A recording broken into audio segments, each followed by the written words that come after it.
Baik, selamat siang. Kita menjelang sore nih kayaknya nanti ya. Tapi tadi kita sudah pagi. Sekarang kita lanjutkan sesi 2. Yang pertama itu adalah kita mengenal pramuka dengan sejarah. Yang ini kita akan melihat bagaimana identitas pramuka.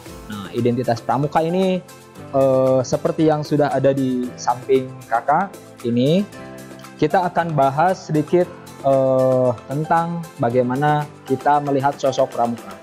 Nah, ternyata tidak semua pramuka yang memakai seragam pramuka itu sudah pramuka. Nah, ini sangat penting cirinya. Jadi nanti kakak-kakak yang baru masuk kemudian pakai seragam pramuka, itu akan kelihatan siapa yang pramuka, siapa yang belum pramuka. Nah, ini ada yang membedakan. Ini karena perpindahan, ibaratnya kita apa ya? Ibaratnya masuk ke satu organisasi. Nah, masuk ke satu organisasi itu ya jelas harus ada sebuah perjanjian atau kontrak. Nah, seperti itu. Kita akan lihat bagaimana seragam pramuka. Nah, seragam pramuka yang kita bahas ini adalah seragam pramuka untuk golongan penegak. Kalau siaga nanti ada, kemudian penggalang ada, kemudian pembina juga ada. Nah, seperti yang kakak pakai ini adalah pembina. Tapi yang akan kita bahas adalah penegak. Aturannya yang saat ini dikeluarkan itu adalah tentang pakaian seragam pramuka, kemudian tentang tanda pengenal gerakan pramuka. Ini sangat penting. Kenapa? Kalau kita lihat pramuka pakai seragam pramuka tanpa tangan leher seperti ini, tanpa identitas lainnya, ini polos-polos aja semuanya, apalagi tidak ada tanda ini. Nah, itu memang secara umum seragamnya adalah seragam pramuka, tapi belum menjadi anggota gerakan pramuka. Kenapa? Kalau yang sudah menjadi anggota gerakan pramuka, cirinya adalah mereka sudah memakai setangan leher ini. Kemudian ada tanda pelantikan di sini.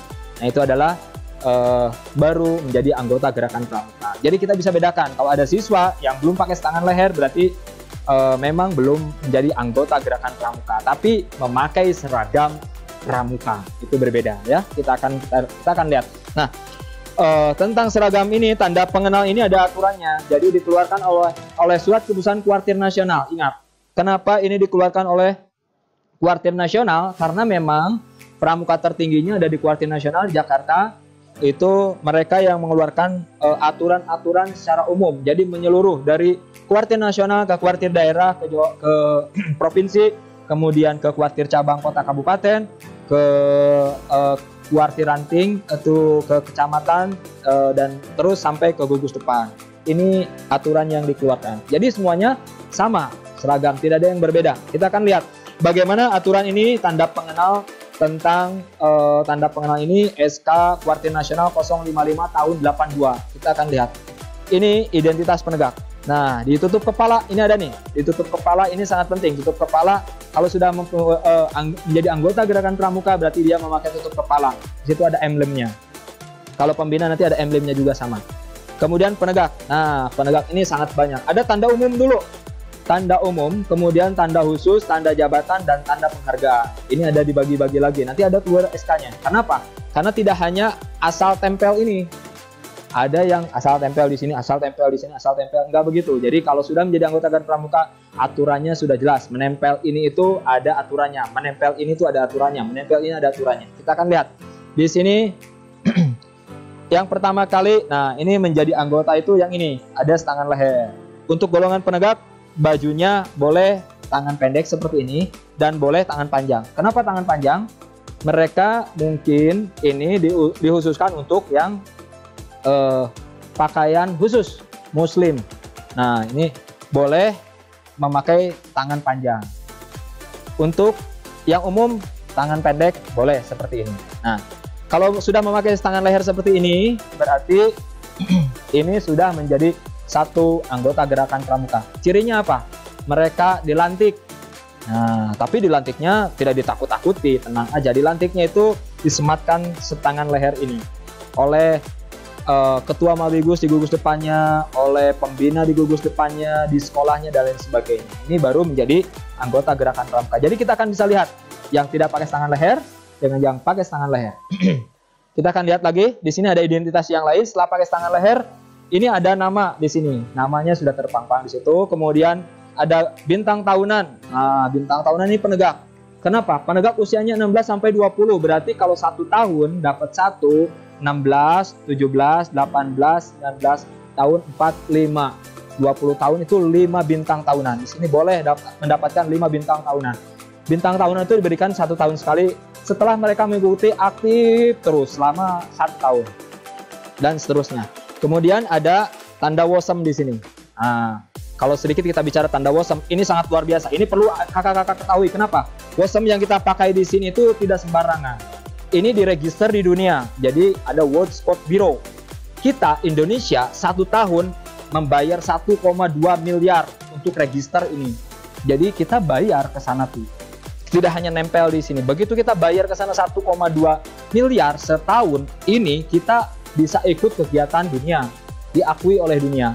Dulu itu ada 2. Kita putra Boy Scout, putri Girl Guide. Kita nggak mampu bayar karena Girl Guide kita bayar 1,2 miliar juga dalam 1 tahun. Jadi kita harus bayar 2,4 miliar. Kuartir nasional. Jadi kita nggak mampu bayar itu, jadi kita register ke 1. Jadi putra putri sekarang sama. Kalau putra kotak, putri bulat di sini, di saku, di lidah. Yang putra di atas saku, yang putri di lidah kerah. Itu berbeda. Jadi perlu kakak-kakak ketahui, jangan sampai di sini ini kita harus bangga. Kenapa? Karena kita bayar ke register ke dunia ya, World Scout Bureau. WOSM. WOSM itu apa singkatannya? World Organization Scout Movement. Nah, mereka di dunia yang mengelola kegiatan kepramukaan. Ini kemudian di sini ada tanda apa lagi? Ada tanda lokasi, tanda wilayah, dan tanda gugus sepaan. Ini kalau kita bilang ini badge, wah ini badge kuat di daerah. Ini kita berada di Jawa Barat. Nanti ada yang Jawa Timur, Kalimantan dan sebagainya, mereka akan berbeda. Kenapa berbeda? Itu diberikan keleluasan untuk membentuk badge-nya itu sesuai dengan kedaerahannya. Kemudian di sini di atasnya ada nomor gugus depan. Nah, nanti di SMA BPI 1 ini udah ada gugus depannya tempel di sini. Kemudian ini ada Kota Bandung. Ini lokasi tempat di mana mereka berkedudukan. Ada yang kabupaten, ada yang Majalengka, ada yang Cirebon, ada yang apa lagi. Ini peta wilayahnya menunjukkan seperti itu. Jadi kita bisa tahu, begitu ada yang di sininya tulisan Cirebon, Kabupaten Cirebon, oh berarti beliau nih pramuka dari Cirebon. Ya, kita bisa lihat. Kemudian apa lagi? Di sini ada badge ambalan. Nah, badge ambalan nanti di sini kita punya. Di sini ditempel. Kalau pembina nggak boleh nempel di sini. Jadi khusus buat penegak, nanti ada badge ambalannya di sini. Kemudian di atasnya ada tanda sangga. Tanda sangga itu adalah kelompok-kelompok kecil. Jadi mereka ada 6 orang berkumpul membentuk satu tanda sangganya memilih. Perintis, pencoba, pendobrak, pelaksana, dan pencoba. Nah, itu banyak banget. Ada modelnya ada 5. Badge-nya dibuat apa? Berbeda macam-macam boleh. Sesuai dengan keinginan mereka yang digugus depan. Ini badge-nya luar biasa. Kemudian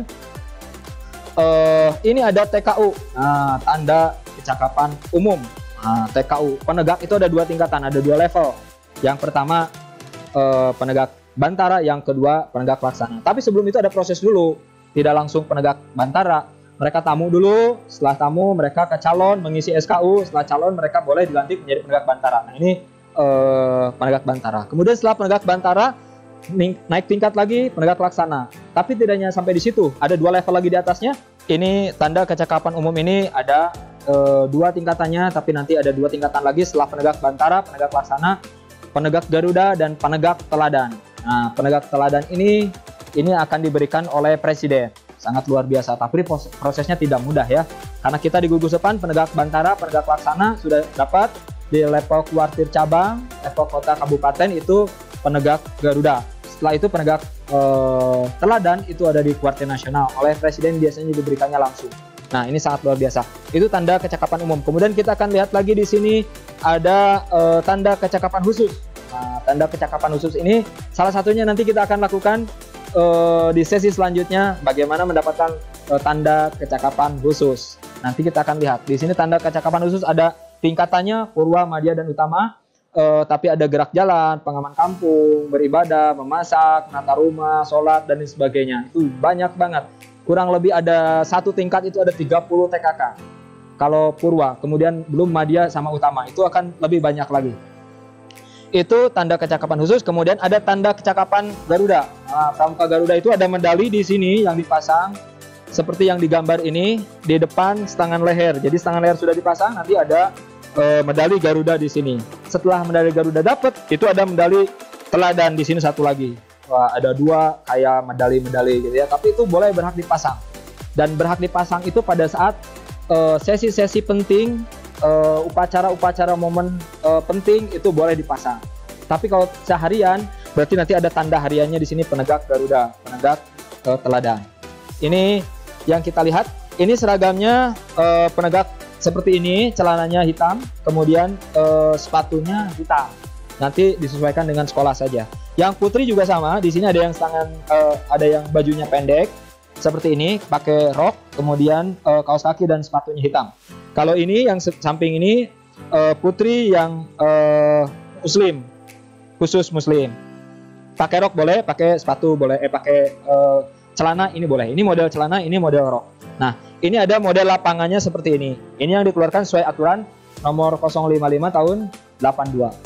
Ini sangat penting untuk diketahui oleh penegak, karena memang penegak ini kita tahu, pramuka ini kita tahu, tapi tidak semua tahu tentang pramuka. Bagaimana membedakan dia sosok pramuka atau bukan. Bagaimana dia memakai seragam pramuka atau anggota pramuka. Ini kita tahu lebih awal seperti ini. Ada tutup kepala dan sebagainya. Kira-kira itu yang disampaikan hari ini, tapi nanti kita akan lanjut ke materi selanjutnya. Kita akan mengenal tentang PKK. Yang paling penting di golongan penegak ini adalah ada sebuah lagu. Nah, lagunya penegak ya ya ya ya, penegak ya ya ya ya, kayulah kolekmu sendiri. Awas karang-karang di jalan, ada yang tidak kelihatan. Penegak, awaslah karang yang berbahaya. Nah, ini penegak nih, usianya penegak tuh seperti itu. Baik, nanti kita akan lanjutkan materi selanjutnya. Selamat siang dan salam pramuka.